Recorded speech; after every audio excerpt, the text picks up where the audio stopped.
Ok. Senhoras e senhores, muito Hello. bom dia. Eu gostaria de dar boas-vindas a todos que estão acompanhando. Um bom dia para quem está assistindo ao vivo, boa tarde, boa noite para quem vai assistir em um segundo momento. Hoje é um dia muito especial para mim, um dia muito especial para a professora Flávia Fragali, um dia muito especial para o professor Cláudio Janotti. O dia em que a gente está fazendo o lançamento de uma obra que eu ouso dizer histórica. É a única obra que ela traz autores dos 5 continentes do mundo para falar sobre as respostas legais da Covid-19 do mundo.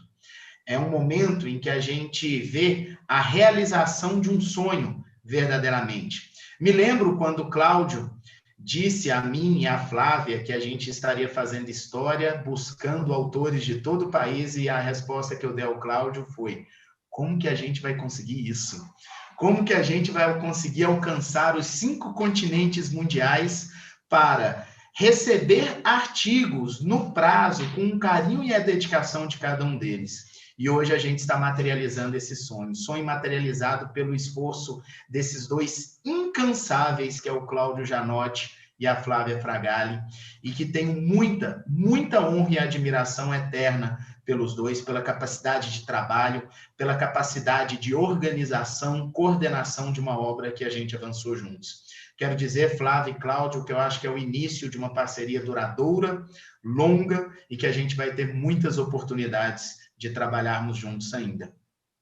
Durante o dia de hoje, fazendo uma explicação rápida a cada um de vocês que nos dará a honra de acompanhar, agora ou posteriormente, nós teremos falas breves de até 4 minutos de cada autor, explicando rapidamente o tema do seu artigo e fazendo uma apresentação. A partir do ano que vem, teremos eventos menores, com mais tempo de fala, e que cada um vai poder falar um pouco mais sobre o seu respectivo artigo, o seu respectivo país e as respostas da Covid.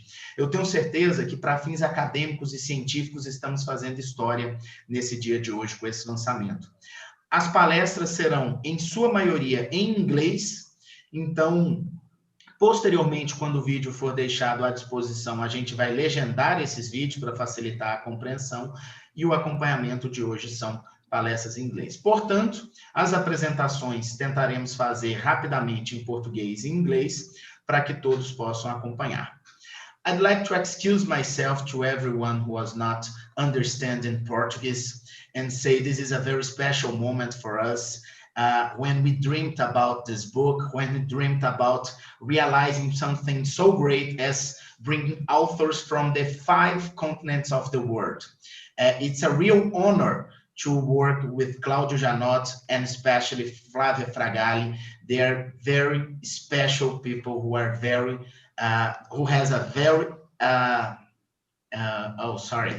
who works a lot for the project and are really indispensable for the realization of this day today. Thank you very much. Thank you. And the lectures, in fact, the presentations will be 4 minutes each. And after, we are gonna put it available on YouTube with legends to facilitate comprehension. And next year, we're gonna have more opportunities to be together with longer lectures and debates about Corona, about legal response in COVID, about legal response around the world at COVID-19. Thank you very much. Flávia, please. Bom dia, Brasil. Sejam todos muito bem-vindos. Eu gostaria de agradecer à ESA Goiás, especialmente ao Cláudio e ao Rafael, que formaram uma parceria maravilhosa. Cumprimento aos nossos palestrantes, que aceitaram estar aqui mesmo nessa época tão corrida do ano. Bem, uma coisa boa que aprendemos nessa pandemia foi lembrar que somos todos ainda humanos e parte do mesmo planeta. Esse evento, para mim, representa isso, a nossa diversidade e capacidade de unirmos as mais diferentes culturas. Hoje, os autores não irão dar palestras, como o Rafael disse, sim apenas apresentar-se a vocês e falar um pouquinho do que está no livro. Grande parte dos autores é da área de direito do trabalho, mas o livro aborda as mais diversas áreas, como políticas públicas de saúde, direito administrativo, comercial, contratos, sociologia, comércio e resolução de disputas. Mais uma vez, eu agradeço a presença de todos e desejo que se cuidem e aproveitem o evento. Good morning, good afternoon, good evening. Welcome to everyone. I'm so glad to have you here. First, I want to thank the School of Advocacy of Goiás, who is promoting this webinar, and my friends Rafael and Claudio. My special greetings to our speakers who kindly accepted to join us. One good thing that we learned in this pandemic is that we are still humans and part of the same planet. This seminar represents this, our diversity and capacity to join people from different cultures. Today, the speakers will not give a lecture. The idea is only to introduce some of the authors and to show aspects that you will find in the book. Our speakers are not only from the labor law field, but also researchers in health policy, sociology, administrative law, mediation, commerce, and other issues related to the pandemic. Again, thank you all. Keep safe, stay healthy, and enjoy. Cláudio. Senhoras e senhores de todo mundo, bom dia, boa tarde, boa noite a todos. Primeiramente, gostaria de agradecer de maneira especial aos meus dois companheiros de viagem pelo mundo, Rafael e Flávio. Lembro-me até hoje, um domingo à tarde, quando conversei com o Rafael, ele imediatamente abraçou a ideia que não foi minha, é da Flávia, né? Que participando de um outro livro, sugeriu, vamos escrever um livro do tamanho do mundo. Eu falei, eu tenho um amigo que embarcará nessa viagem junto com a gente. Rafael e Flávio, muito obrigado por permitir eu participar desta obra que ultrapassa os umbrais epidérmicos de qualquer ser humano, de qualquer país, de continente. Fincamos nosso nome na história junto com todos os autores deste livro. Este livro não nos pertence, mas sim pertence à humanidade. Fico feliz de encontrar todos bem, saudáveis e seguros. Minha fala, embora curta, tem grande significado. Afinal, hoje é um dia virada de página, assim como o livro da própria literatura brasileira. Reunimos os 5 continentes, todos de mãos dadas, assim como os médicos e os profissionais de saúde estão lutando contra o vírus. Estamos aqui lançando um livro mundial sobre a pandemia do coronavírus, que paralisou todo mundo, sistema mundial de saúde, logística, econômica e social. Desde o início do ano, cada um de nós estamos em nossos países focado na pesquisa, os autores deste livro, junto com os coordenadores. Através de nossos esforços coletivos, escrevemos este livro incrível. O livro representa o que a humanidade está fazendo para combater o coronavírus. Todos juntos, um ajudando os outros. Gostaria de agradecer todos os pesquisadores ao redor do mundo, especialmente este que nos prestigiam neste evento e no livro. Alimentados pelo amor de propósitos acadêmicos, enfrentamos dias selvagens de quarentena, com grande vigor e força mental. Conseguimos deixar este legado literário para o mundo. Além disso, sou compelido a realmente agradecer todos os profissionais de saúde, que neste momento são os heróis mundiais. Um abraço virtual a todas e a todos, e vou convidar para proferir a conferência de abertura professor Emanuele Menegatti, da Universidade de Bolonha, da minha querida e amada Itália. Dias melhores virão para todos nós. Tudo de bom para todas e para todos. Uma mensagem final. Hoje, neste evento, todos nós, através da webinar da ESA Goiás, embarcaremos em um avião e viajaremos ao redor do mundo, passando por 16 países, e teremos experiências incríveis. Façamos uma boa viagem e sejamos felizes. Ladies and gentlemen, from all around the world, good morning, good afternoon, good night to all of you. I am very happy to find everyone well, healthy, and safe. My Spanish, although short, have a great significance. After all, today is a historic day of all us. We are releasing worldwide book on the coronavirus pandemic, which struck and paralyzed the whole world health, logistic, economic, and social system. Since the beginning of the year, each one of us in your countries have been focused and researching through our collective efforts. We hold this incredible book. The book represents what humanity is doing to fight the coronavirus. Everyone together, helping each other. I would like to thank all researchers from all over the world, and especially those in this collective effort to write such marvelous work. Fueled by love for your academic purpose, we faced the wild quarantine days with great stamina and mental strength, and I have managed to leave this literary legacy to the world. Also, I am compelled to truly thank all the health professionals who are our frontline heroes. A virtual hug to all of you and open to event. For the first lecture, I happily invite Professor Emanuele Menegatti from the University of Bologna. My love, Italy. Better days will come for all of us. All the best for everyone. And ending message. Today, in this event, we will all board a plane and travel all around the world through 16 countries and have unique experience.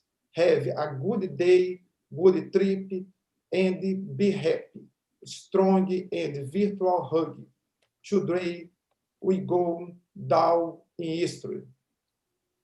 Professor Emanuele, please. So thank you very much. Thank you very much for organizing these, and absolutely, Claudio, Flavia, and Rafael, you did an excellent job by putting together the book and also organizing this conference today. So I'm honored to start this conference. It's an undeserved honor for me, but I'm going to do it. Okay, thank you very much again.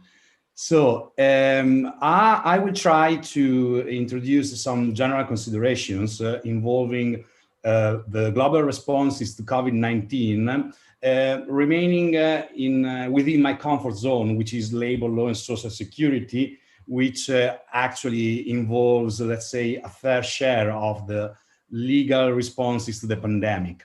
And from a global perspective, even though the precautions suggested by the scientists to mitigate the spread of the virus have been the same, from social distancing up to generalized lockdowns, what is interesting is the national governments and legislators, they have been translating those prescriptions into specific policies and normative solutions, always to the same target, balancing health on the one side and the economic interest on the other. So some of the solutions you have included in the book have become like standard solutions all over the world. Other solutions remain quite peculiar. So some country did something different. And we're going to listen today what are these solutions. So I see the importance of this remarkable book you put together in allowing the exploration of diverging partners and common trends between countries. And For example, thanks to the book, we soon realized that the common worldwide response, including my country, so including Italy, has been a massive use of remote work arrangement whenever feasible, and especially when strict lockdowns were and are in place.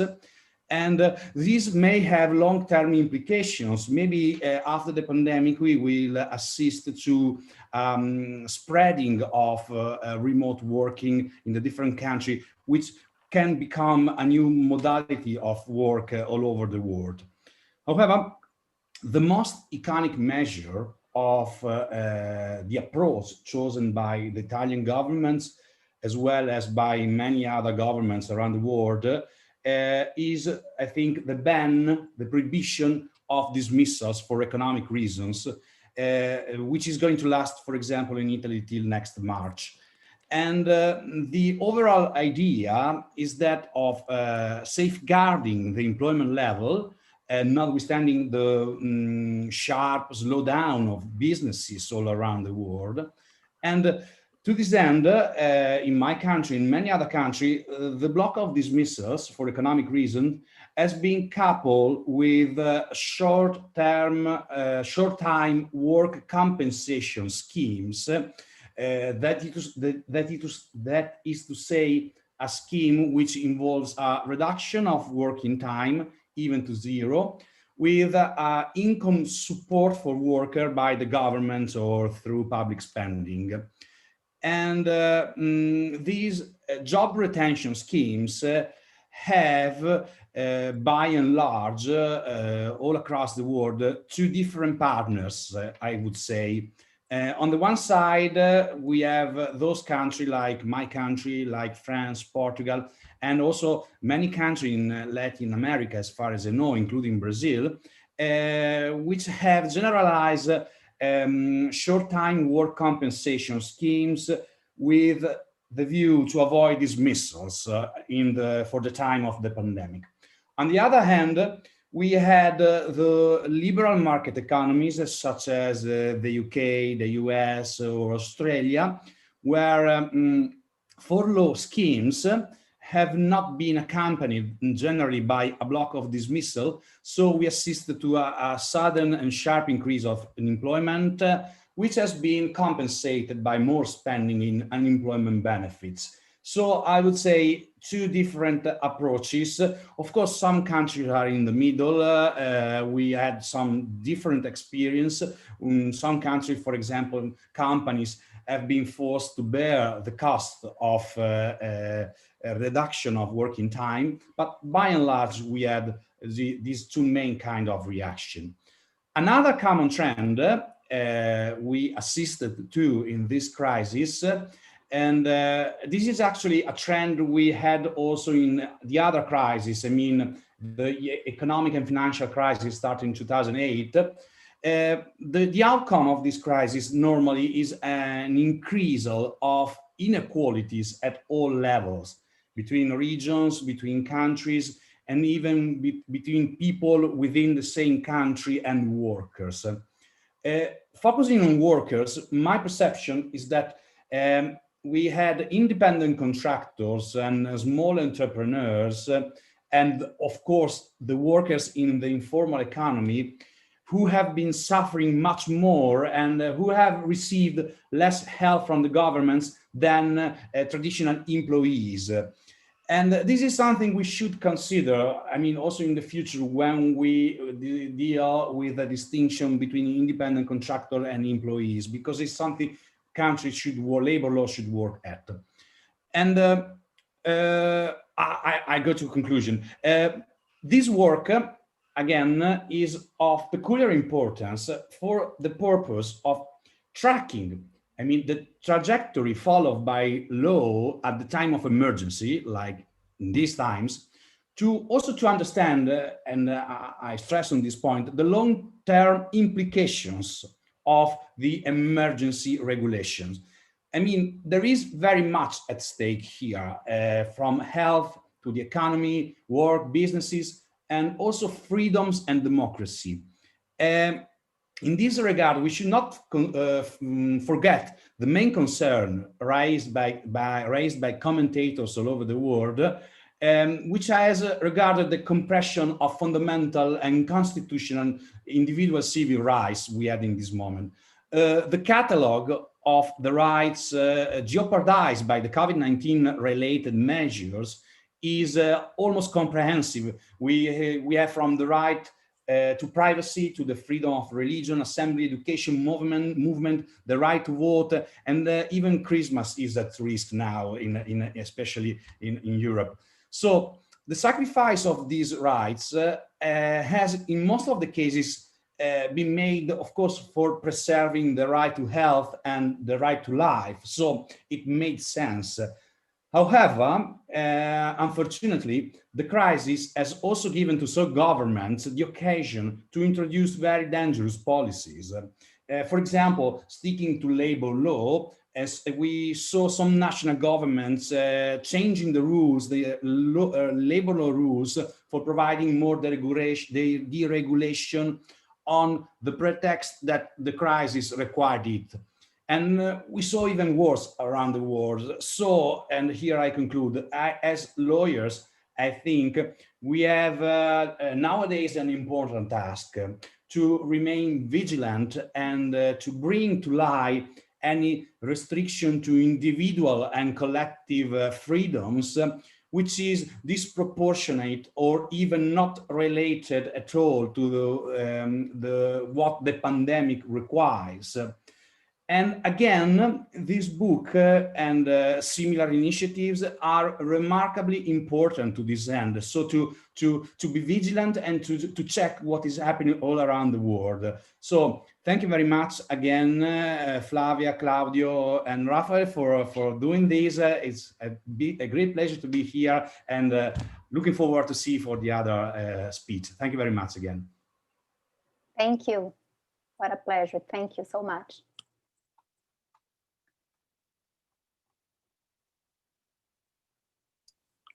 Professor Emanuele, you are amazing. Thank you. Thank you very much. You're amazing too, Claudio. Thank you. All the best. All the best for you. Bye. Muito obrigado. Mamma mia.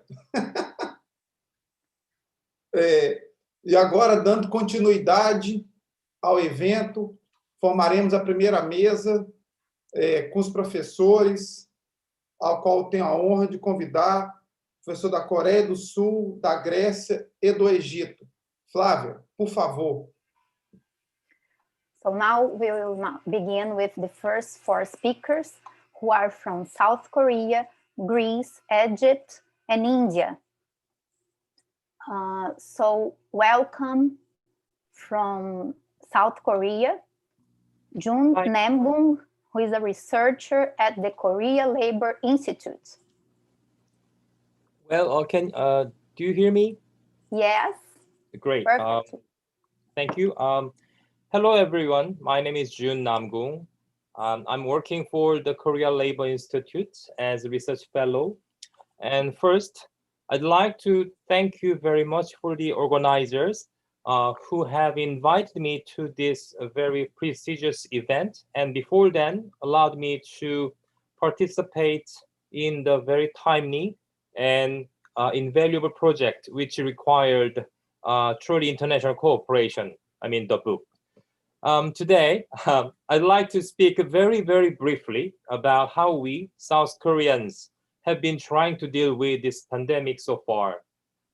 Initially, we tried to address this virus crisis, medical crisis, by 3T strategy: trace, test, and treat. It has been working quite well, and I think that's that's the main reason why South Korea has some reputation in successfully containing this virus pandemic. And since South Korea witnessed its first case, a 35-year-old woman on 20 January 2020, we could manage to control the number at around 100 or below in February. Well, unfortunately, the number of cases grew sharply at 600 per day in early March. And then the number has dwindled and currently remains at under, well, not currently, at that time, remained at under 100 cases per day. We didn't know back then that was quite a good number looking back on it now. With the third wave that has come with cold weather, we are being reported that every day 1,000 new cases. And also we are told that our medical system is going through a kind of crisis and is on the brink of a collapse. So the government is now taking this crisis very, very seriously, just like any other countries in this world. And the government is thinking about raising the alert level and social distancing level to the highest level. When it comes to employment and social policies that I focused on in the book, I think it can be summarized like this. While committed to containing a snowballing coronavirus outbreak without locking down any cities or regions, South Korea has also been endeavoring to tackle the economic and social impacts of this pandemic. And it is fair to say that the basic approach so far taken by Korea to these employment and labor policies has been to make a full use of what is already available under the current legal framework, rather than inventing a new one. But if I add one more thing, it is that the government did it very quickly and the government moved very fast when things did not really look serious or bad. This remains the case even now. And then the key strategy for the government is that the administration exercises its power to the maximum extent in interpreting the law and spending the budget, which was urgently arranged by the National Assembly's revised supplementary budget in a manner that favors the state's intervention for employment promotion. The government fine-tunes those measures further to maintain their aim at the constantly moving target. The overall trend has been largely to expand the scope of targets for support and escalate the level of that support. Well, I discussed particularly 3 policy interventions in my chapter. 1, the job retention subsidies and universal income benefit and emergency employment security support, and some others, of course. But I think the overall, the effectiveness of those policies were not quite bad, and they were working relatively well. But we don't know because we didn't really experience this pandemic, the medical crisis at the level like we have now. So I think couple of months or 3 or 4 months from now, I think those moments could be very, very important time for us. So we just will do our best. Okay, that's it. Thank you so much, Professor. Thank you. Thank you. So now we are going to listen to, from Greece, Professor Johannes Scandalis. I'm sorry if I don't pronounce your name correctly. Professor Johannes is a professor of labor law at the Law School of the National and Kapodistrian University of Athens in Greece. Welcome, Professor. Thank you very much, Flavia. Your pronunciation was fantastic, both regarding my name and the name of the university. Thanks to Claudio and all the organizers. I think one good point of this coronavirus, if we can find good points to this tragedy, is that we are here all together, healthy, and we communicate. And I hope that this good cooperation will continue in future books. So very, very many thanks for the great work. I think in there from the first page, the book seems that it is a very good work in organizational terms, and thank you warmly for that. Just very briefly, 1 minute to say that the situation in Greece now is not not good at this stage. In the first wave of coronavirus, the measures were adopted really quickly, and we had some good results, but now we are approximately to 100 deaths per day, which is a tragic number regarding the overall population of Greece. So I really hope that, as with other countries, the situation will become better in due course, also with the evolutions in science. So I will also try to use a PowerPoint so as to facilitate your is that okay? Can you see my PowerPoint?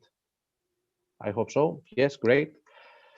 So I will be very brief regarding the measures in Greece, as it happens, as it happened in other countries, and I think that this panorama is fantastic and it is given in the book. Mainly, all the measures that were adopted in labor law had a twofold aim. On the one hand, to save as many working positions as possible, even through the suspension, and on the other, to offer some flexibility and some kind of, to save also the enterprises. So this twofold aim is present in all relevant measures. Just to give an example, on the one hand, enterprises were free to suspend employment relationship so as to reduce labor cost, and on the other, they were not permitted to proceed to dismissal. So I think this balance is obvious in the rationale of the measures. Now, a very, very central idea also of the Greek measures was also to offer some financial benefit to those that were affected by the crisis, both the employees as well as the self-employed. This state benefit, in contrast with other countries such as the UK, where it was designed as coverage of part of the lost salary, here in Greece it was a fixed amount. This amount amounted to 534 euros, and now it has been raised to 800 euros as per November 2020. It is an amount of money really close to the minimum salary in Greece, which is 650 euros, and in the eyes of the legislator, this was essential in order the employees to be able to have a safety net so as to live, to have a basic level of living conditions. And also some other measures, as I said, for example, the cooperation mechanism is an important measure in terms of Greece. In this measure, for example, the employer was allowed to reduce the working time of employees up to 50%, whilst a part of the lost income, 60%, was covered by the state.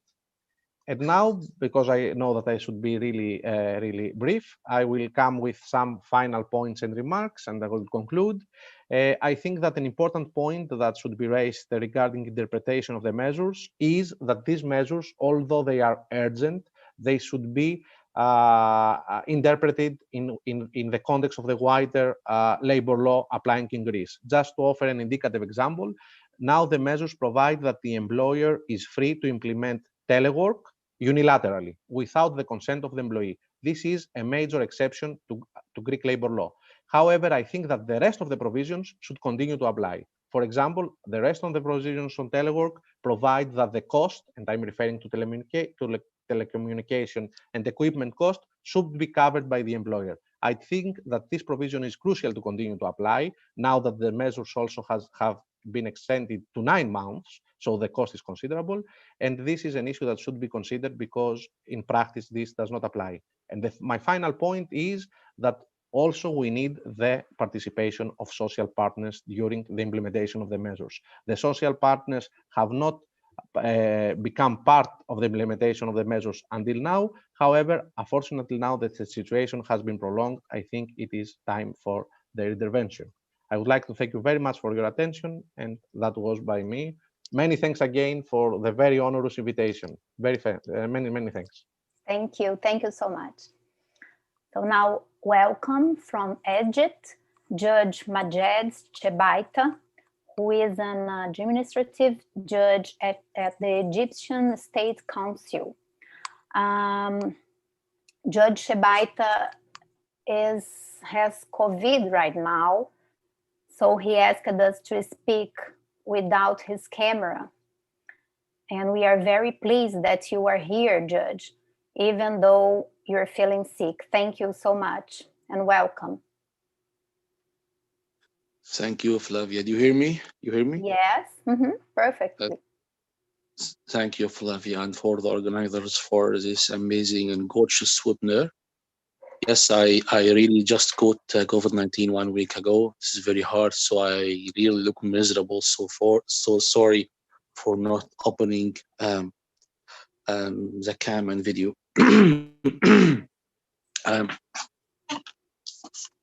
My paper was about COVID-19 and the state of emergency in Egypt. After the outbreak of COVID-19, the Egyptian government took several measures in order to suppress and confront such pandemic by using different measures. The first measure was the declaration of the state of emergency by the president. By such declaration, there is imbalance happening between the powers of the executive branch and rights and liabilities of the citizens. Excuse me. And frankly speaking, the executive branch don't need such declaring of emergency in order to affect the freedoms of citizens already affected even without declaring a state of emergency. Unfortunately, a situation here now in Egypt. But anyway, the declaration of the state of emergency by the president go through several channels. One of the most important channel is through the parliament. And the parliament must affirm the declaration of the president of the state of emergency, which means that the parliament can affirm it or reject it or remain silent. Never the parliament in the Egyptian constitutional life through the several Egyptian constitution never rejected the declaration of a state of emergency by the president. So usually the president declares a state of emergency without any control from the parliament. The only control in which the president faced was the judicial review. And the judicial review mainly, I mean by the administrative court's review, not the constitutional court. Usually the constitutional court did not make any control to the declaration of the president. Only the administrative court, sometimes it eliminate the effect of the state of emergency, declaration of emergency by the president. So usually when the president declares the state of emergency, he faces the courts, public law courts, I mean the administrative courts. Not only this, but the measures, however, the measures adopted by the government, usually in this case, subject to a strong judicial review by the administrative court. For example, the rule of law and the object and purpose of the measures. With regard to COVID-19, this is the full general introduction. With regard to COVID-19, the president declares a state of emergency, and the government, the prime minister, issued several measures and declarations and decrees regarding COVID-19. For example, suspension of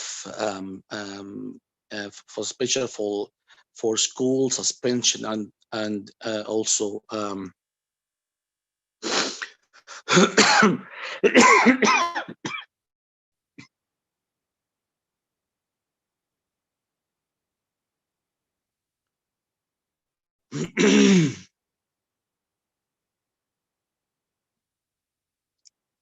sorry. For any for people more than 3 persons cannot gather together, cannot gather in one place, etc. For several also under the health control, like suspicions of people who have COVID-19 and make analysis even by force in order to follow this pandemic. And usually such measures adopted either by the president or by the government are in accordance with the constitution and the Egyptian law. And that's it. I'm so sorry I can't continue because I can't breathe normally. Thank you very much for this invitation.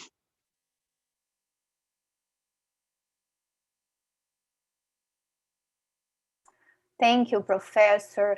And I really hope that you recover soon. And again, thank you of speaking, even though you are facing this disease. Keep healthy, keep safe, take care. Thank you very much. Thank you very much. Okay, so now we are going to our second part with authors from Israel, Nigeria, India. I'm sorry, India already just spoke. Yes, Israel, Nigeria,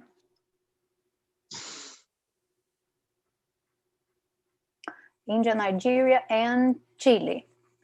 So from Israel, we welcome Ruth Weisberg, who is a researcher in health policy in universities in Jerusalem and Negev.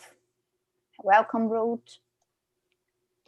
Thank you, Flavia, and it's a pleasure to be here with you, and it was also an honor for me to participate in the book. I am from Israel, but I was born in Brazil, so for me it was really a good thing to be back and work with people from my my birth land. So I will talk about the responses of COVID from the perspectives of the healthcare system. I am a researcher at the health policy unit at the Brookdale Institute and also at the Ben Gurion University of the Negev, and I have been covering the responses to COVID in Israel since the beginning of the pandemic.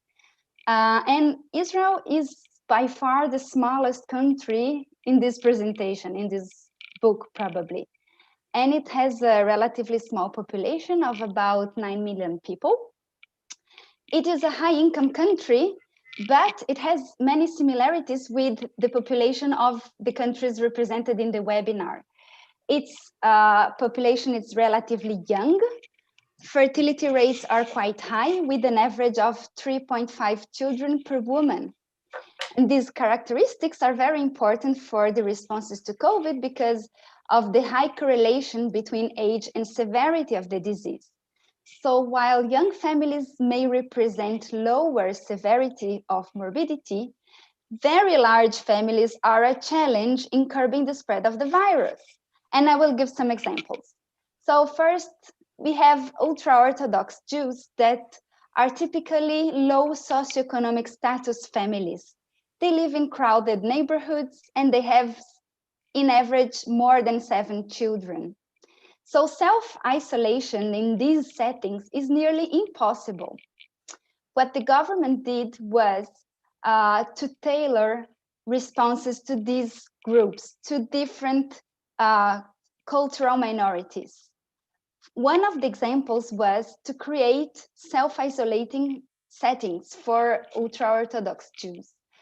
So they took the empty hotels and transformed into COVID wards for very mild cases that did not require medical interventions. This had to be done with a lot of cultural sensitivity. Otherwise, they would not go there. People wouldn't go to these hotels. Why would they leave their homes to go to these hotels? So for example, there were separate areas for men and women. Compared to other high-income countries, Israel has a healthcare system with fewer funding and fewer resources. For example, compared to the European Union or to the OECD averages, Israel has lower rates of hospital beds per population or nurses per population. And these are very important resources to cope with the pandemic.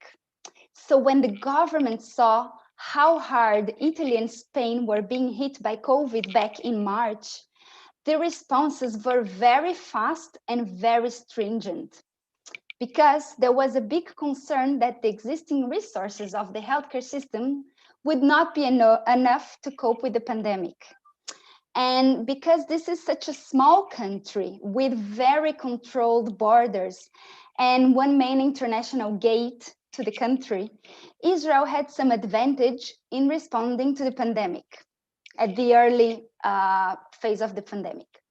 So Israel was one of the first countries outside Asia to close its borders and impose a lockdown relatively early with very few positive cases. And Israel was also one of the first countries outside Asia to implement digital contact tracing. And there are two types of digital contact tracing in Israel. One is voluntary, and it was developed by the Ministry of Health. People can download an application to their phones and use it if they want. It is not binding, it's not legally binding. So if people are told to quarantine by this app, if they don't do that, they cannot be fined. But there is another system that is the involuntary digital contact tracing. And this system is legally binding. It means that if a resident, first of all, residents cannot opt out from this system.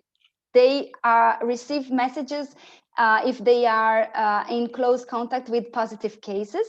They are notified and they must self-isolate. And if they don't, they are subject to very heavy fines.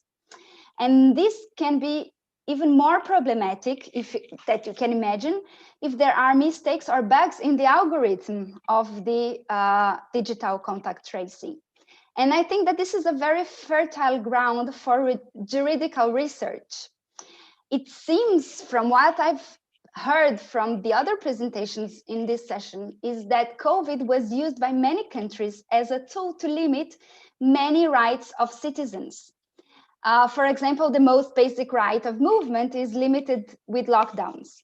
In the Israeli case, the right to privacy was also disrupted during COVID.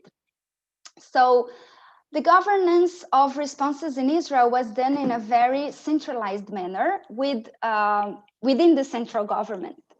Medical equipment, for example, were procured centrally by the Ministry of Health, and it was provided in kind to hospitals.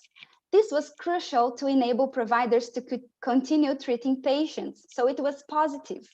The Ministry of Health also mandated hospitals to open new intensive care units and helped hospitals transferring patients from overwhelmed hospitals to hospitals with more capacity. And this was very important because hospitals in the different areas of the country have different characteristics and serve different populations. For example, in the north, there are many small hospitals and they serve a lot of Arab population. These hospitals were overwhelmed quite fast because morbidity was relatively higher among the Arab population. Cultural and socioeconomic status had much influence in these higher morbidity levels. So similar to ultra-Orthodox Jews, the Arabs also have large families and they are typically low socioeconomic status. So they also needed tailored policy responses to fight COVID. For example, the government had to join forces with religious leaders to think together of specific responses for the Arab cities. So for example, lockdowns are not effective for the Arab cities because they don't go out to malls so often, they don't go to cultural activities during the day. night curfews would be more effective for those areas, and they imposed upon themselves night curfews instead of the lockdown. So we had differentiated policy responses according to the different ethnic minorities. And I think this is a good lesson for other countries, because we know that almost every country has different cultural minorities and need different responses. So this is it from Israel, and thank you for inviting me to participate in this amazing project. Flavia, you are muted. Okay, thank you. Thank you. Your speech was amazing. What a pleasure. Thank you so much. And now we welcome from Nigeria, Toyin Ahepola. She is an attorney in Lagos, Nigeria. Welcome, Tony. Are you there? Yes, I'm here. Can you hear me? Yes. Hi, how are you? Thank you very much. Hi, how are you doing? Thank you, Flavia. I would first like to thank the editors and organizers of this very important project and this event. Truly honored to have participated in this project and in the book. So I'll just briefly highlight Nigeria's legal and regulatory responses to COVID-19, as well as government interventions that were targeted at cushioning the impact of COVID-19 on the income of Nigerians. So by way of a background, I think I'll just first state that Nigeria's legal responses were a bit different, because at the time, some of the measures that may have existed in other jurisdictions before the outbreak of the pandemic were only just implemented in Nigeria once the pandemic hit. And this was to ensure that everything did not shut down totally and work was moving. So a typical example for was the introduction of remote court proceedings into Nigeria's dispute resolution system. Before now, something like that was practically unheard of. And in fact, it raised a lot of dust as to its constitutionality or otherwise. And there were specific provisions for virtual court sittings to guide justice administration in Nigeria for the period of the pandemic.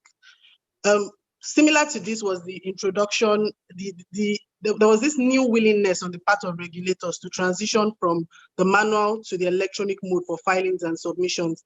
Regulators such as the Federal Competition and Consumer Protection Commission, which in Nigeria governs major reviews, competitions concerns, and so on. And one very interesting introduction by a Nigerian regulator was actually introducing the delivery of certificates, company documents, approvals, and orders to the addresses of directly to the addresses of recipients. This is a move that is largely unprecedented in Nigeria, and no Nigerian regulator has actually attempted to do this. There was also the introduction of virtual annual general meetings for public companies based on a framework that was established by the Corporate Affairs Commission and the Securities and Exchange Commission to ensure that public companies could actually have safe meetings and to also test our laws on appointment of proxies. This was actually a very novel situation for Nigeria and largely tested the provisions of our laws in this regard. In terms of government interventions, there were a lot of announcements, setting up of funds for small and medium scale enterprises, setting up for funds for businesses in health and pharmaceutical sectors, waiving import duties for importers of medical supplies. For everyday Nigerians, there was a very interesting introduction by the electricity sector regulator, which was to put on hold a planned increase in electricity tariff and sort of move it from April, which was the initial scheduled date, to September 2020, just as a sort of palliative measure to cushion the effects of the pandemic on those whose incomes had been largely affected. I'll just conclude by saying that Nigeria was forced by the realities of the pandemic to transition to a new normal in very little time. So there might still be a long road ahead for the country in terms of adjustment, but it is good to note that the discussions happening now are involving long-term approaches to ensuring that the more positive changes occasioned by the pandemic would actually affect how we operate permanently in Nigeria. So I'll just wrap up by thanking the editors again for conceiving the idea of leaving a legacy for the future. I think it's a brilliant idea. This is something that shows the collective legal responses of nations around the world to a pandemic that would leave a lasting impact on how we do everything. And I'm truly honored and grateful to have been part of the project. Thank you. Thank you. Thank you so much. So now, Dr. Bhumesh Verma from India, are you there? Yes. Okay, welcome. So Dr. Bhumesh Verma is an international corporate lawyer in New Delhi, India. It's a pleasure. Welcome. Great. Hello to everyone here. Good morning, good afternoon, or good evening, depending on the time zones you are in. It is indeed a matter of great honor, pride, and privilege to be a part of such great team of professionals, academics, and judicial officers for a project of this importance, size, and skill. Dear editors, Claudio, Flavia, Rafael, thank you so much for providing this opportunity to us. My heartiest congratulations and compliments to all the contributors to this book. As you are all aware, with its size and population, India was expected to be one of the biggest hit nations by this pandemic. Unfortunately, it turned out to be true. And as of today, India is only after the US in terms of number of confirmed cases. However, there were doubts about India's capability to overcome an adversity of this size and scale. Our healthcare system, our economy, our judiciary, every organ faced a challenge never seen before in the history of mankind. Almost 9 months after the first reported case in India, I can say with pride that India took up the challenge, rose to the occasion, and is in the process of emerging victorious. India engineered many path-breaking legal responses to the pandemic, which I have listed in the book. These measures aided the economic recovery and provided safeguards to different stakeholders. Changes were well-timed and well-intended. They served the immediate purposes of providing healthcare, economic and social security against the ramifications of the pandemic. India was amongst the first countries to enforce a very strict lockdown. This lockdown helped in containing the spread of the virus and helped the government to expand and develop healthcare infrastructure so that the situation never went out of control. The government provided several social benefits, food, monetary help, and so on to poorest sections of the society. Additional monetary liquidity was infused in the economy by the Reserve Bank of India. A lot was invested in healthcare system to ensure prompt medical care is available even to the poorest sections of the society. Due dates for tax filings were extended. Penalties for any delays in filings or tax payments were waived off. Insolvency proceedings were suspended to safeguard companies getting caught off guard if they were facing cash crunch during this pandemic period.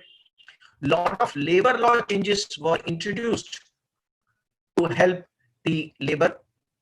Work from home culture was promoted for non-essential services. Even the judiciary in India adopted the e-filing and e-hearings system to ensure urgent matters did not suffer during the pandemic. Throughout the pandemic, Indian government has been very dynamic, very proactive, and the results are visible. From a peak of about 100,000 cases every day in mid-September, today we are witnessing less than 30,000 cases.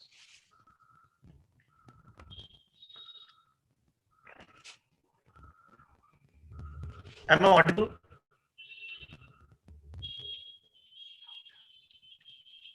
Am I audible?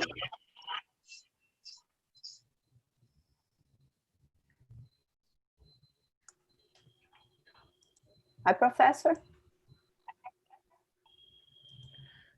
Yes, I'll continue from my phone. Okay. So, Professor, thank you, Bhumesh, Verma. Thank you so much. So now... I'll conclude in half a minute, just half a minute. I wanted to conclude. There was something wrong with my microphone. Oh, okay. I'm sorry. Go ahead. Yes. I'm sorry. So I was just concluding that the results are visible from a peak of about 100,000 cases every day. We are witnessing less than 30,000 cases now. The number of active patients has come down from 1.1 million to only 320,000. The fatality rate is amongst the lowest in India.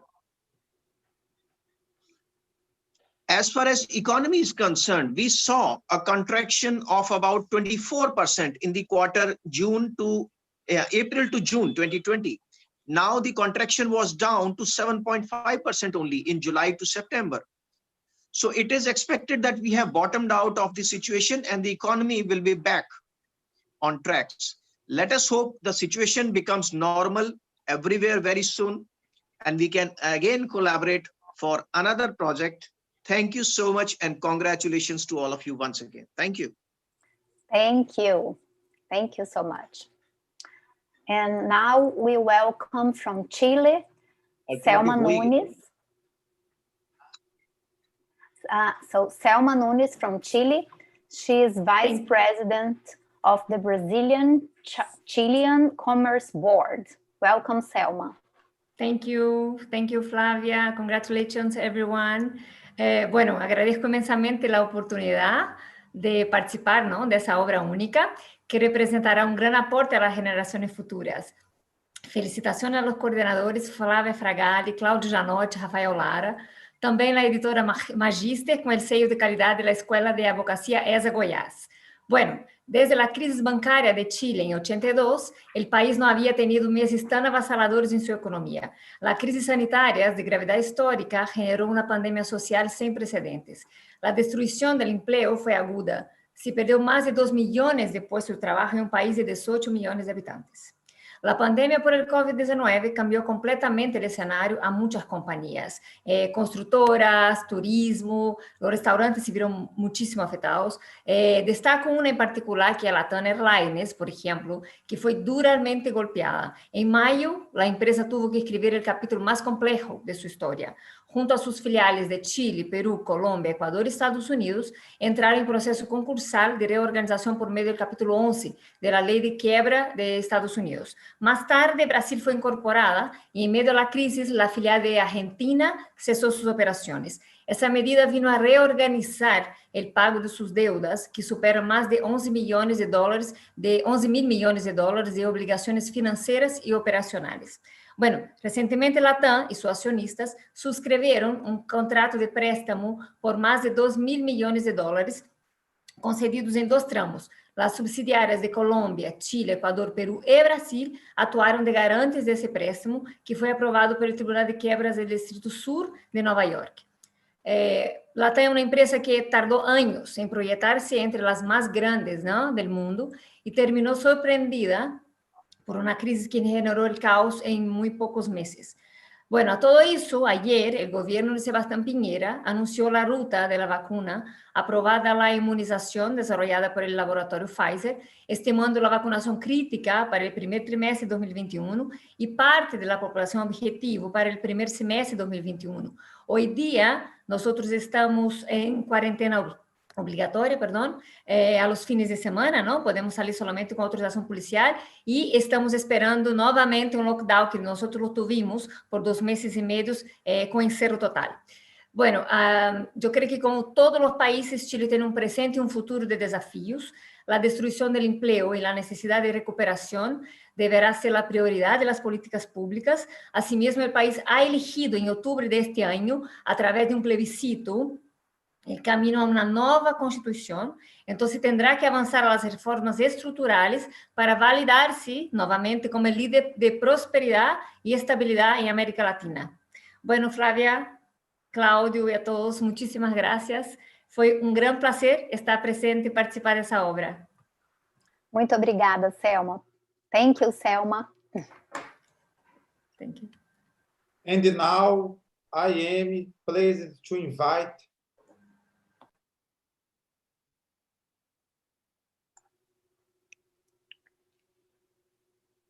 I think it's Professor Hans-Peter Graver.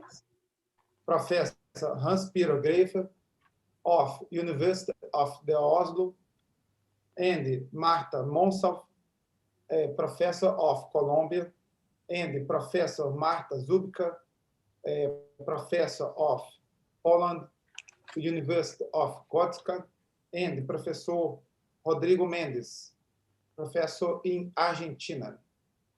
Professors, thank you. Stay here, please. So, go ahead, Professor Hans-Peter. Thank you very much, Flavia, and thank you also, Claudio and Rafael, for this initiative and for the marvelous work. I will just say a few words on Norway. Ruth from Israel said that Israel was probably the smallest country of this group, but I think that we beat her. We're only about 5 million people. And up here in the north, the numbers infected are relatively low, as well as also the numbers of people hospitalized and deceased. And also the restrictions are not as severe here as in many other countries, although they are perceived as quite severe by the population. The compensation schemes to employers and employees and businesses are relatively generous. However, the unemployment has risen quite substantially. It's more than doubled in March, April, but has since declined. Some sectors, such as tourism, restaurants and hotels, are severely affected. Others are not that much affected by the crisis, but there is a general recession that affects us all, of course. The first shutdown in Norway was on March the 12th. And by a decision then by the health authorities, all the schools and kindergartens and universities were shut down. Also some types of businesses like health studios and other types. Border controls were imposed and also quarantine. People were prohibited to travel to their second homes in rural areas because of the lack of capacity of health service in the rural districts. Extended government support was put in place to people laid off, to self-employed, and to businesses in affected industries. From April, May, we saw a gradual relaxation of the restrictions, and also traveling to foreign countries was opened up in June and July. But then we saw an increase again with the second wave, which most of the countries in Europe then experienced from September on. It also hit Norway. And this time there was an emphasis from the authorities on a coordination of local and central levels. So there are restrictions imposed both by the state authorities at the central level and also by the municipal authorities in municipalities that are more severely affected by infections. The central restrictions concentrate on border controls and quarantine, but also general prohibitions against meetings and gatherings, restrictions on the number of people who can meet in private homes and the number of people each individual can meet within a week. At the local level, there are even more strict regulations on meetings and gatherings, and also in some municipalities, an obligation to wear face masks in public places, and also an obligation for employers to facilitate for remote work. Also in some municipalities are quite severe restrictions on bars and restaurants. In my own municipality, Oslo, there's a general prohibition against serving of alcohol in bars and restaurants. The main legal challenges that we have seen, and I'm speaking here maybe perhaps from a position of a public lawyer and constitutional lawyer, is to the division of powers and democratic procedures. There has been no formal declaration of emergency, and the Norwegian constitution does not provide for that. But the executive branch operates to a large extent on the basis of exemptions from regular procedures to consult the public and to give reasons for its decisions. So we see a huge amount of restrictions that are enacted and announced in press conferences, and the authorities are quite frequent in the media and are available in this way. But there is no real public consultation and no written reasons showing the way that one has come to the different choices of restrictions. The powers to regulate are given mostly in the Infectious Disease Act, which is from the 1990s, but builds on older legislation. And this act is not so well adapted to the current situation. This has resulted in a necessity to stretch the powers with resulting legal uncertainty. And in some cases, for example, the police have been unsure on whether the restrictions have been enforceable or not under criminal law. There has been no formal derogation from fundamental rights, but many rights are limited by restrictions. Of course, that's the same everywhere: the right to freedom, freedom of movement, privacy, family life, education, property, freedom of congregation, freedom of religion, and so on. In some cases, the restrictions go further than recommended by the health authorities, and this puts in question the issue of proportionality and necessity of the restrictions. Also, this then leads to legal uncertainty about the measures. Again, I would like to thank you for the initiative and the work on this marvelous book, and also thank you for including me in this project. Thank you very much. Thank you, Professor. Thank you so much. So now we welcome Professor Marta Monsalve. She's the president of the Latin American Institute of Labor Law from Colombia. Warm greetings for everybody. Congratulations and thanks to Rafael, Flavia, and Claudio. Creo que ningún país estaba preparado para una pandemia de la naturaleza del COVID-19. Desde la declaratoria de la Organización Mundial de la Salud el 30 de enero de 2020 de esta pandemia y el arribo a Colombia proveniente de España el 6 de marzo, el gobierno colombiano declaró mediante el decreto 417 del 17 de marzo de este año la emergencia económica, social y del medio ambiente. Más de 100 decretos, todos orientados a la protección en primera instancia de la salud y del trabajo de los mismos trabajadores y sobre todo de los más vulnerables, así como del sector productivo, fueron la mayor preocupación de nuestro gobierno. No obstante, mantener un equilibrio entre la supervivencia y la sobrevivencia, manteniendo precisamente en un número que fue aumentando las actividades económicas. Hicieron con ese equipo que conformó el gobierno de técnicos y científicos, lograr hacia el mes de agosto una estabilización, el sitio en una meseta para el contagio. Infortunadamente, por la indisciplina ciudadana y por estas actividades propias de esta situación de alegría de el diciembre, de las festividades de fin de año, estamos registrando en este momento un aumento bastante peligroso del contagio.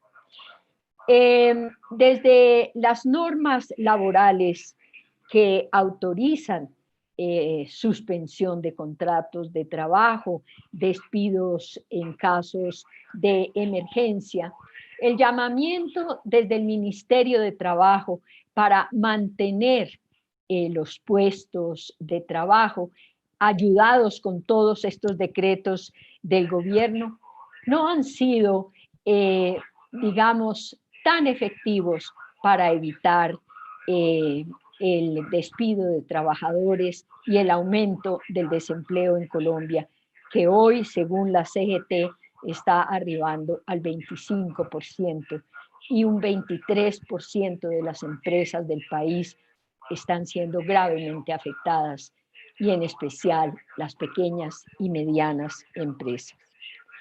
No obstante, se siguen los llamados a que seamos los propios ciudadanos los que, mediante el autocuidado y la observancia de estas medidas de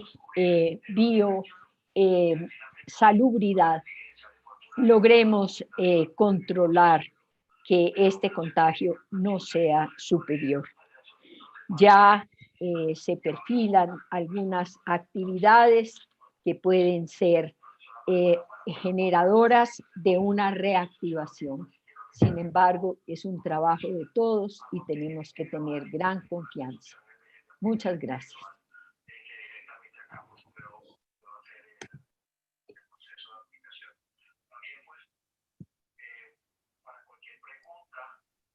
Thank you, Professor. Thank you, Marta. Obrigada.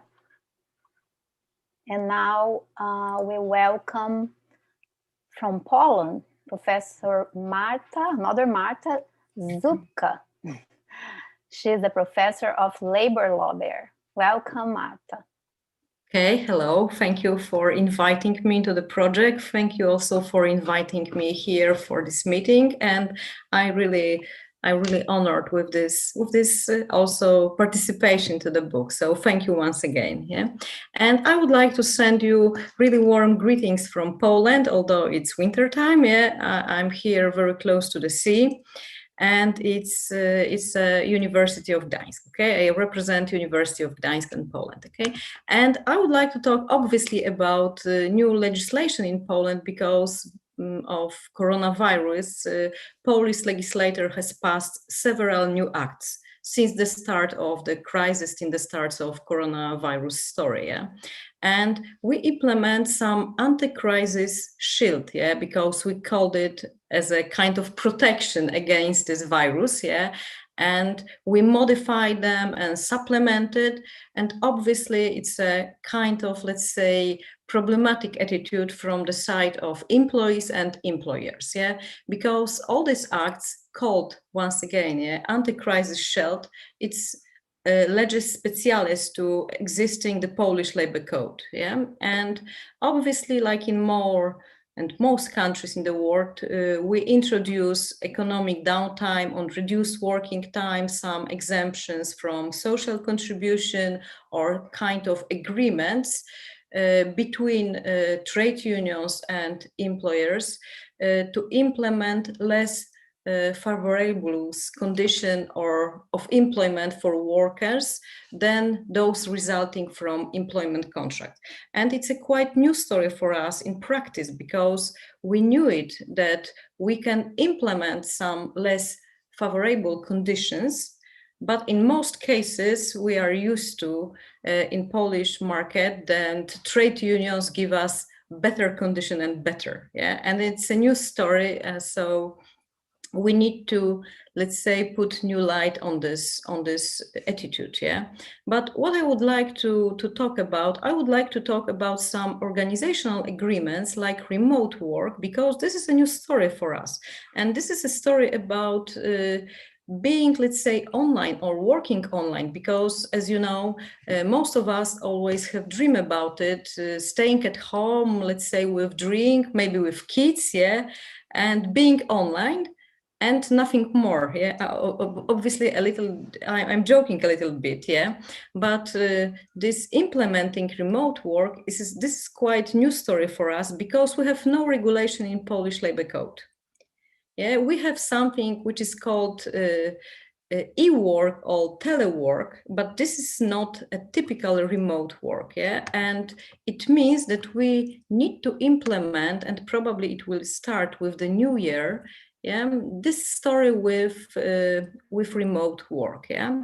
And remote work is a new type of work, and it was introduced with the Shield Act, yeah, with Anti-Shield Act, and this is work which is performed regularly outside of the company. And on contrary, with this telework, we are using a kind of mix, because we can work at home, but we should also arrive to our office, yeah? And also what is very important, and it's also in many EU countries, yeah, that this remote work do not require consent of employee, yeah? So you could be sent at home at any time, just for the reasons, some specific reasons from the side of the employer, yeah? And it means also that there is no will of the employees, and there is also no will of employees of sending employees for holidays, for some day off, yeah, with this new attitude, which is also, let's say, a kind of new story, fresh story for us, as a let's say, legal advisors and advisor for trade unions, because we are used to that you need this consent, yeah. And now this is not a story which is absolutely defined, yeah. Also, performing work at a distance, it means using some, let's say, computers, let's say some tools, employers' tools. And the story is that we don't have some extra regulation. What about of consequences of using not employers' tools? Like, for example, using my own tools at home, yeah? This is also a very popular question now. What about of consequences in personal income tax or social security? And all these things should be analyzed separately in this specific situation, yeah? And on the employer side, the employee must use her own or his or her own equipment. And in this case, the employee is entitled to a cash equivalent, yeah, it should be. Yeah, so this is also discussion, what should we do with this? Because if we have a company car, we can have a kind of equivalent for using for private stuff, yeah? But now it's about print with the printer, with electricity and all this stuff. So we are trying to, let's say, implement all these stories. And why it's so important? Because this, for me, this is a big step for this, let's say, new type of work, yeah? Because we will discuss about it. Oh, it would be nice to have more home office, yeah, as a regular job. And now, because of coronavirus, this is a huge step from this typical regular work, and we are trying to pass this 3, 4, maybe 6 months to implement some tools to allow to real, not this remote work because of coronavirus, but really to prepare us for future, yeah, for this online job with this secure job and some extra situation, and also permitting our employees to work outside even of our country, yeah. But this is connected also with some security system and also personal income tax, yeah. So this is a time for discussion in our country for this, yeah. In this, let's say, very specific situation, a very difficult situation, we are entering another lockdown within 1 week, yeah, just after the Christmas. And our country will be closed for at least 3 weeks, yeah? So it's a really, really tough situation, specific situation, but I hope we will go through this story with smile and support and with just warm, maybe from Santa Claus, maybe with support of New Year's Eve, but I think this is also a good time for implementing new tools for New Year, okay? So this is within this 4 minutes, because I try to keep my fingers on this schedule. So this is all from Poland, and I would like once again thank you for including me into the project. Thank you, Professor Marta. Thank you so much. Merry Christmas. Merry Christmas to all of us also. Okay, so and now we come to Argentina, and we welcome Professor Rodrigo Mendes, who is a professor of labor law at the Catholic University in Córdoba. Welcome, Professor Rodrigo. Obrigado, Flávia. Muito obrigado pelo convite. Parabéns pela publicação. Também eu quero dizer muito obrigado pelo Cláudio.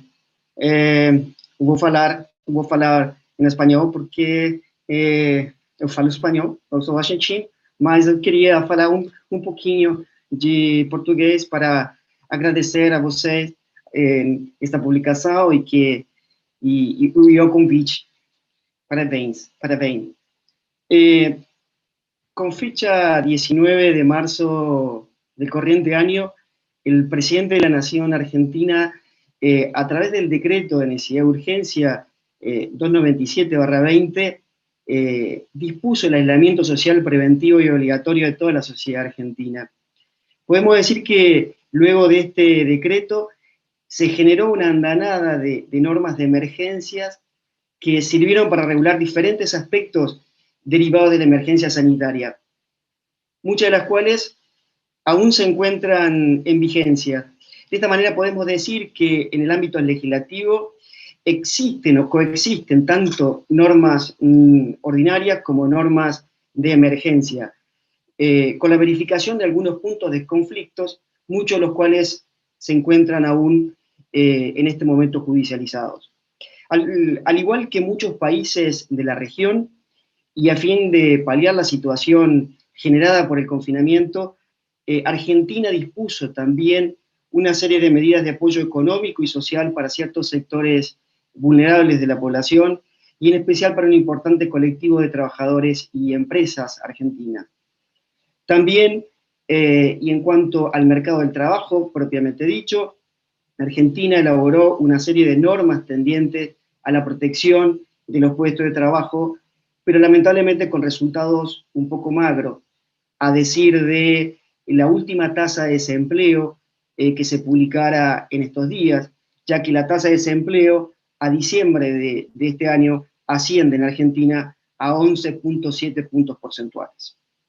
Ahora bien, si tuviera que señalar en estos pocos minutos los dos grandes avances generados con motivo de la emergencia sanitaria en Argentina y en materia legislativa, puedo destacar, por un lado, que mediante el decreto de necesidad de urgencia 367/20 se consideró presuntivamente al nuevo coronavirus como una enfermedad de carácter profesional no listada en el marco del Sistema General de Riesgo de Trabajo.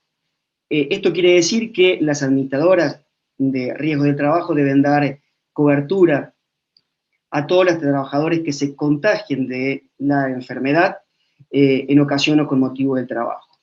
Valga un par de cifras para verificar cuál ha sido el grado de cobertura del sistema de riesgo del trabajo en Argentina. A diciembre de este año, el sistema había cubierto o ha cubierto 200.000 trabajadores que contrajeron la enfermedad con motivo en ocasión del trabajo.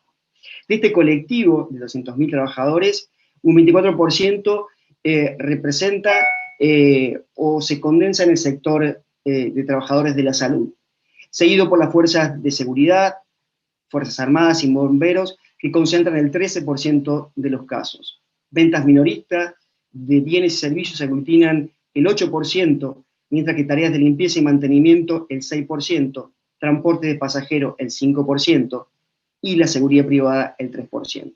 El rasgo etario de mayor cantidad de denuncias es de 30 a 34 años, con un predominio de casos masculinos, ya que representan 21.972 casos contra 14.917 casos de casos femeninos. Y el otro avance importante en materia legislativa que ha generado la emergencia del nuevo coronavirus en nuestro país podemos decir que es la inclusión en la normativa nacional del régimen general del contrato de teletrabajo. Y así Argentina pasó del teletrabajo de emergencia al teletrabajo regulado. La ley 27.555, promulgada el pasado 14 de agosto del corriente año, vino a dar reconocimiento legal o legislativo a algo que ya estaba aconteciendo en la práctica, que era el teletrabajo de emergencia. No obstante ello, cabe destacar que la ley, si bien implica o genera un gran avance en materia legislativa, insisto, porque viene a regular una cuestión o una práctica que ya se estaba dando o que las empresas habían adoptado necesariamente por motivo de la emergencia del nuevo coronavirus, la ley ha generado una serie de reparos por parte del empresariado argentino, derivado de una serie de puntos que ellos entienden de conflicto y que, si se lleva a la práctica, va a desalentar la puesta en funcionamiento de esta modalidad. No obstante ello, el régimen del contrato de teletrabajo es un régimen general, con lo cual la propia ley deja margen al diálogo social a los fines de determinar cuestiones específicas tendientes a la aplicación de la misma. Esto, a modo de tweet, ha sido, a mi parecer, los grandes, o los aspectos, mejor dicho, más importantes que ha traído o ha generado la emergencia del nuevo coronavirus en materia legislativa, principalmente en nuestro país. Muchas gracias a todos, muchas gracias a los queridos colegas que participan de este evento. Gracias, gracias, gracias. Thank you, everyone. Gracias, Professor. Thank you so much. So now we'll have speakers from South Africa, Ecuador, the United States, and Brazil. So, Brian, I excuse you just to change a little bit, and because we have one of the speakers who needs to go firstly.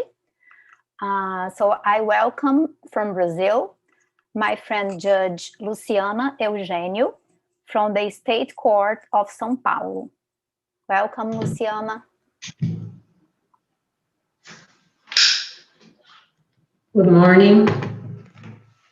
Can you hear me? Yes.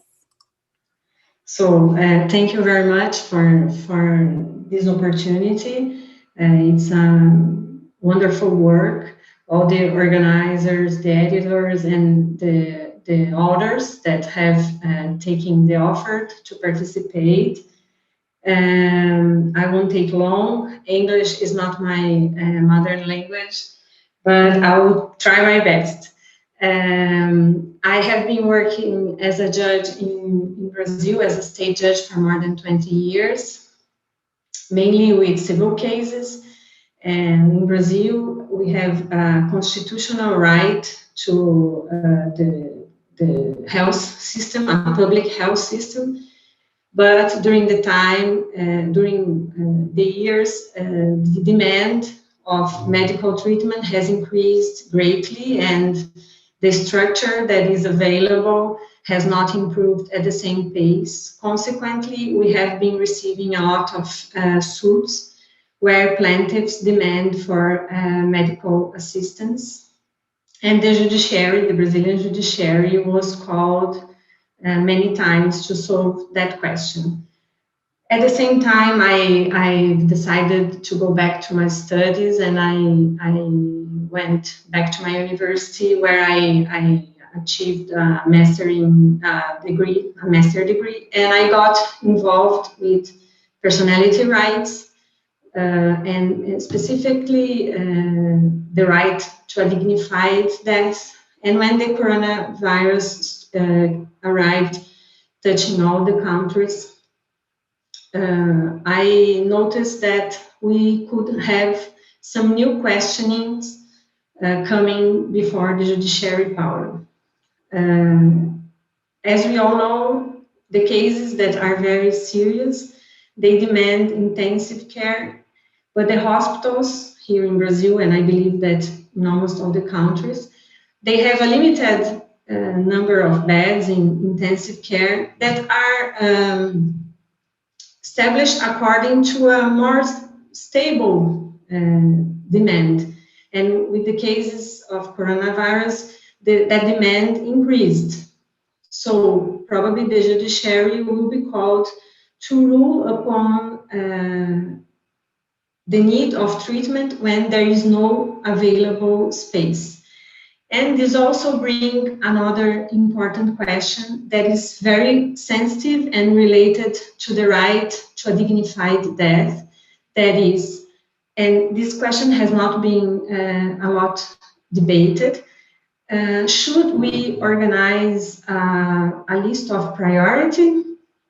How should we rule as judges, as operators at law, the necessity of establishing criteria for the treatment of people when the health system is not strong enough to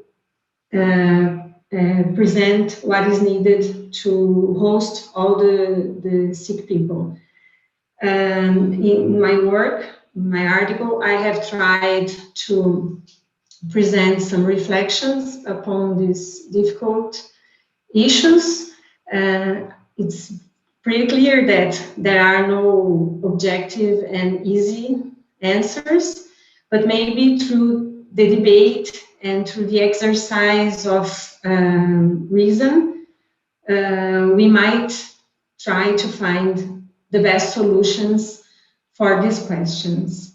I would like to finish thanking one more time for the opportunity, especially my friend Flavia, my dear friend Flavia, and I wish you all the best, hoping that we will, as members of the humankind, easily learn how to cope with this new situation and to behave better and to improve. That's why I hope, I understand that we are all here.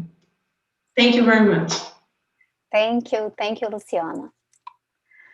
And now we welcome from South Africa, Brian Chihera. He is a doctoral candidate in constitutional theory at the University of Western Cape. Welcome, Brian. Hello, Flavia. Thank you very much. Am I audible? Yes, you are. Oh, okay. Thank you very much. And once again, thanks to everyone who's tuned in. And to you for affording us an opportunity to share what really happened in the different countries during the pandemic. So I will not say a lot, but that in general, South Africa, we are currently sitting at around 893 cases. So we're close to 1 million now, but the recovery rate is very high because out of the 890,000 cases, 780,000 people have recovered. And unfortunately, we've lost about close to just above 24,000 people. And one of the effects of COVID-19 was that the unemployment rate went high because a lot of people lost their jobs. And I guess it is in every country that there were such effects. But yeah, in South Africa, it was one of the bad parts also. In terms of any new laws, we didn't have any new laws enacted to deal with COVID-19. But what we heard was that there's a Disaster Management Act. So the Disaster Management Act empowers the Minister of Cooperative Governance and Traditional Affairs to make the regulations for such a scenario. So in this case, Dr. Dlamini Zuma, who is the Minister of COGTA, is the one who was heading the command center for COVID. And obviously there will be consultations with all the different stakeholders involved. And one of the things that we're still struggling with is the compensation of workers, because places like your mediation centers, like your CCMA, Center for Conflict Mediation and Arbitration, they were so pegged, like because a lot of employees had lost jobs, so the number of cases had risen that they said that they were not coping with it. So we're still having an issue there, and currently we are in the second wave now, because we're recording our plus 10,000 cases a day for the past 3-4 days.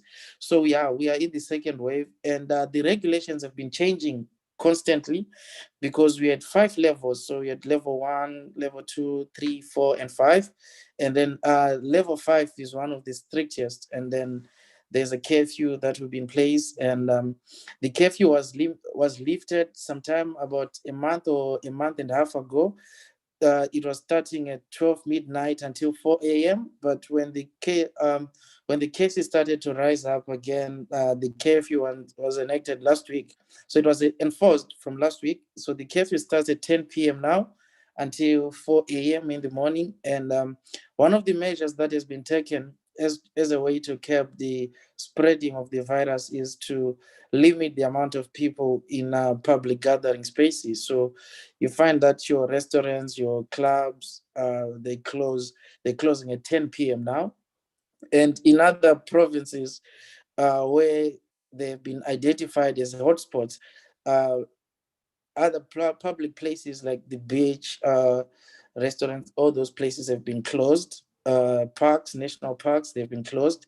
And basically there's a lot of uncertainty on the way forward, because as much as there's been talk of a vaccine, but it remains to be unseen as to when does it actually get to this side of the world, and how is it going to be administered. It's also going to be a difficult issue on that. And basically, I think one of the other issues that was of much importance is the amount of court cases that were brought against the Minister of Cooperative Governance, because when lockdown started, you find that a lot of businesses had to be closed, alcohol sales had to be stopped, tobacco sales were also stopped. So I think tobacco sales were only allowed something like maybe about 6 months down the line after lockdown, and there was a lot of those cases. And the Alcohol Association was also having their cases in.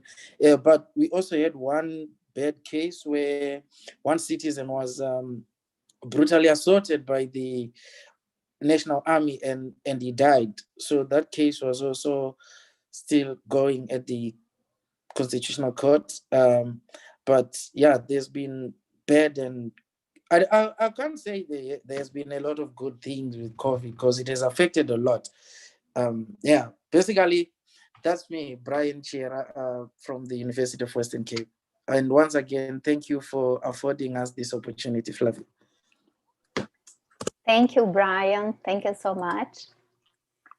So now we'll have from Ecuador, Professor Maria Helena Vasquez. She's from the University Andina Simón Bolívar in Ecuador. Welcome, Professor. Thank you, Flavia. Can you hear me? Yes, perfectly. Okay. I'm Maria Elena Jara, and I work for the Universidad Andina Simón Bolívar in Ecuador, as Flavia said. It's a great honor and pleasure to be here today. First of all, I would like to say that I feel extremely proud and happy to share this panel with my inspiring and generous teacher, Professor John Lande, and with Brian and Flavia, former students of the LLM program in dispute resolution of University of Missouri. I would also like to thank Flavia for her kind invitation to be part of this meaningful project that offers a necessary comparative study about the legal response to the coronavirus emergency. Like most countries, Ecuador has been deeply impacted by the COVID-19 pandemic, which worsened our financial and economic crisis. The Humanitarian Support Act, Ley Orgánica de Apoyo Humanitario, included a modest relief and stimulus package. In my article, I explained the main contributions of this law. Among other topics, it provided mechanisms to increase labor market flexibility, help financial consumers, and institute transitory reorganization proceedings. An interesting feature of the Humanitarian Support Act is the pivotal role of negotiation and mediation to solve conflicts caused by the difficult economic situation. It promoted agreement between employers and employees, homeowners and lenders, banks and consumers, shareholders and any interested third party. Although there were some mistakes, I strongly agree with this perspective because this approach to conflict can help Ecuadorian society operate more efficiently and develop social cohesion. Unfortunately, the national judicial system has not been able to handle the enormous challenges posed by the COVID-19 pandemic. I hope you will find this book very useful and consider it as a starting point for future research. Thank you so much for your attention. Thank you, Maria Elena. Thank you. And now from the United States, I welcome my dear professor, John Lande, from the University of Missouri. And he's one of the most prominent experts in dispute resolution. Welcome, Professor. Thank you very much, Flavia. Thank you, Claudio, and all the hosts. Congratulations on this. It's a real treat to be in this program with my former students, Flavia and Maria Elena. Let me briefly talk about the situation in the United States, which is just terrible. Unfortunately, the number of cases and deaths has been tremendously too high, way too high, and it's a reflection of the political polarization in our country, where some people question the existence, the reality of the pandemic, and are resisting the sensible public health measures. And I think that that's contributed to the increasing number of cases and deaths and hospitalizations. It's just a very unfortunate situation. And it's created a lot of political and legal conflict as a result.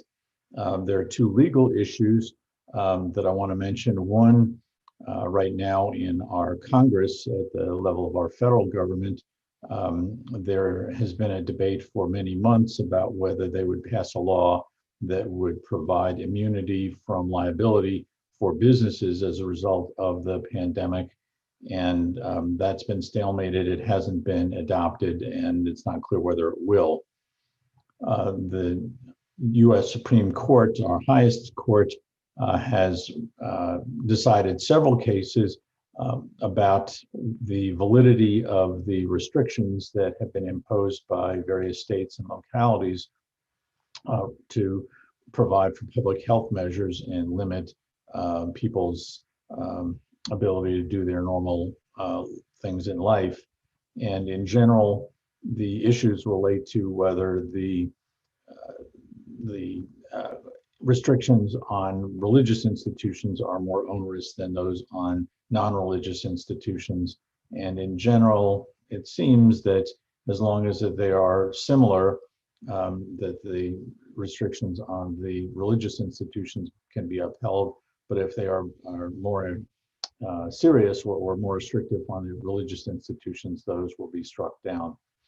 Let me just finally mention about my area, which is dispute resolution, or sometimes called alternative dispute resolution. One of the things that's happened is that the court will, courts have not been, many of the courts have not been meeting in person because of the virus. And so there's an increasing backlog. And indeed, some of the legal provisions have provided moratoria on legal cases going through the courts. As a result, it has increased the usage of alternative dispute resolution, mediation, and arbitration.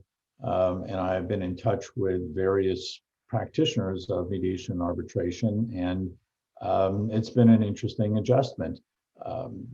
The volume of cases seems to be continuing. It took a while to get started, but in general, it seems to be a good continuing flow.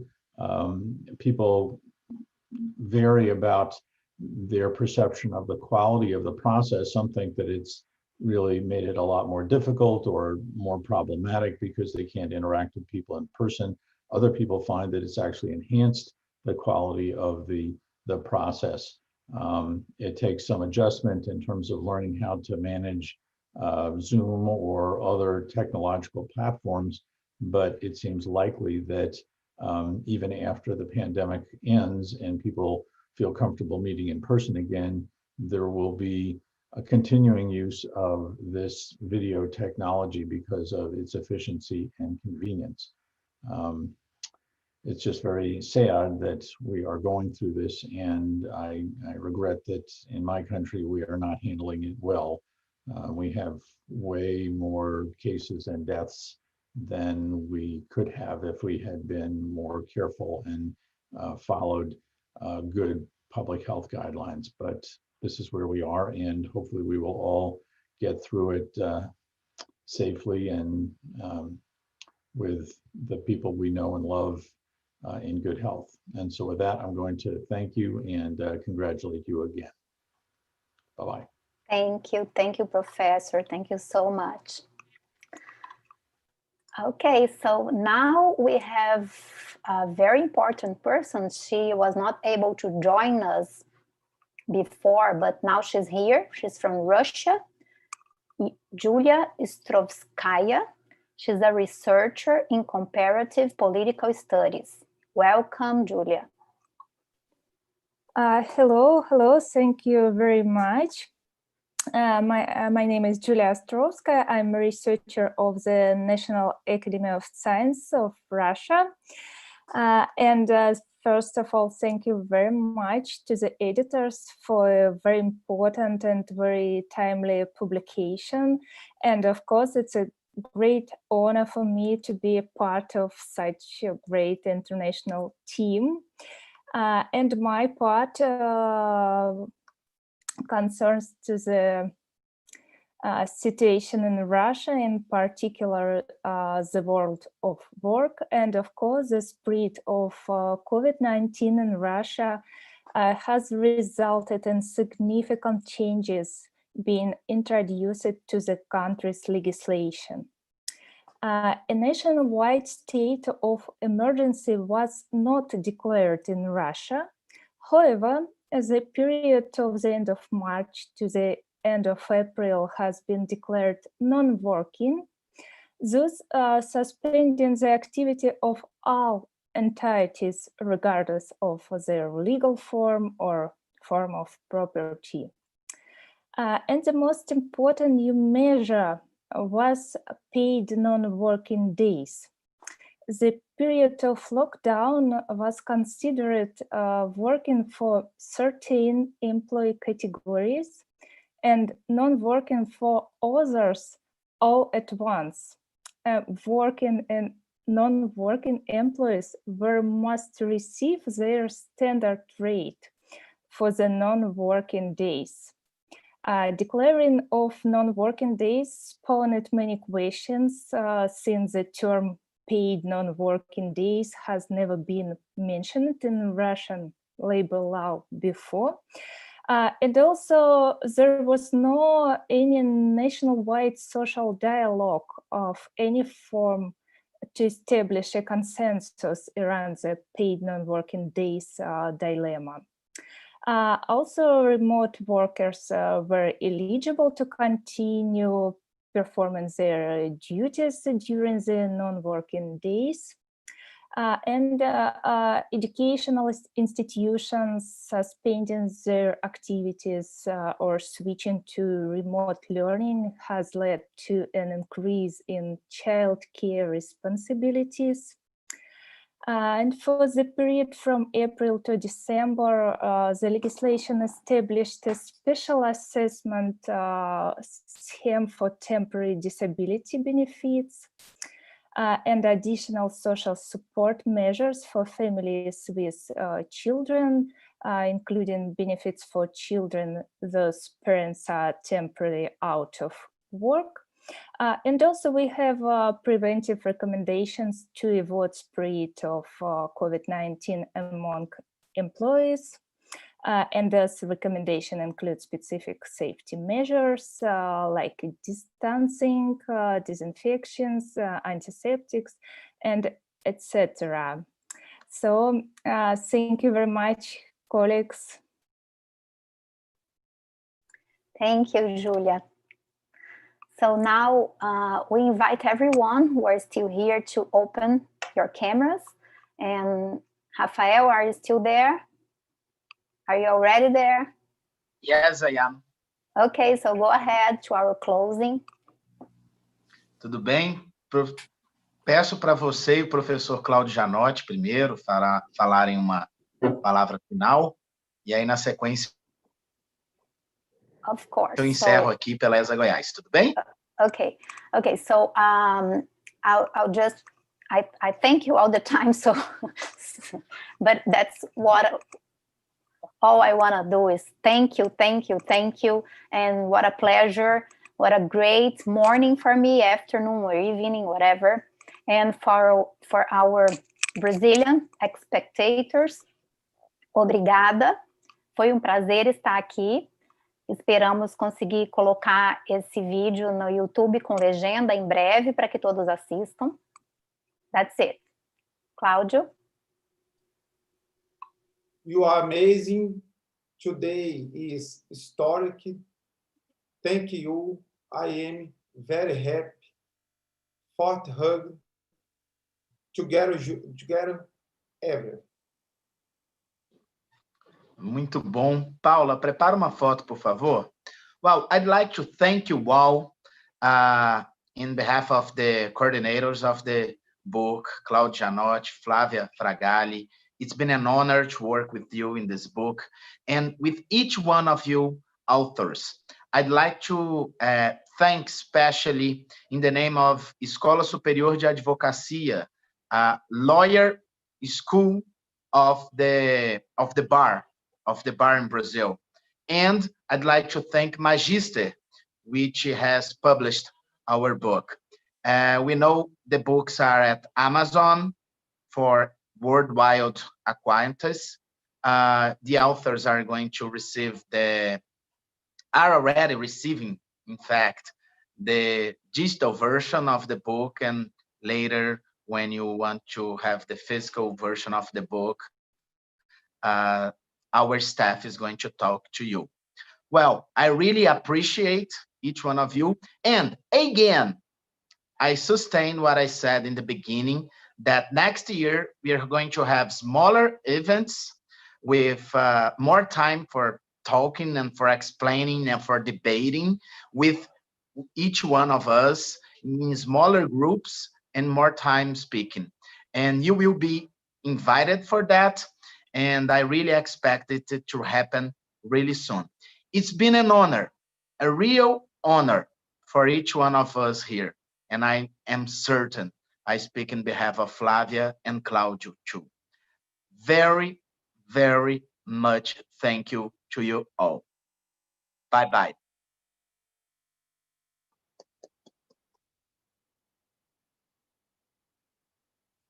Thank you all, thank you. E a todos que estão assistindo,